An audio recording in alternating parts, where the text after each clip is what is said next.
गाउँको मायाको कथा। सीता सानो गाउँकी एक केटी थिइन्।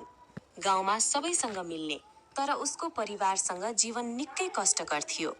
उसले सानो उमेरमै खेतमा माटो खन्ने, दूध बोक्ने र घरका कामहरू गर्न सिक्नु पर्यो। तर सीताभित्र एक ठूलो सपना थियो, पढ्नको लागि शहर जानु। उसको मनमा थियो, म पढ्छु र गाउँका बालबालिकालाई पनि पढ्न सहयोग गर्छु। एक दिन गाउँमा एक शिक्षक आए।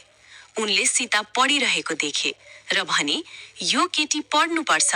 उनले गाउँका केही मानिसहरूसँग कुरा गरे र सीता पढ्न सहर पठाइयो।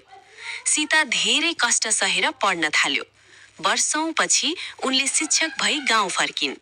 उनले आफ्नो गाउँमा पुस्तकालय खोलेर सबै बालबालिकालाई पढाउन थालिन्। सीता भनी, सबैजनाले सधैँ भगवानको नाम लिनुपर्छ। फेरि एकपल्ट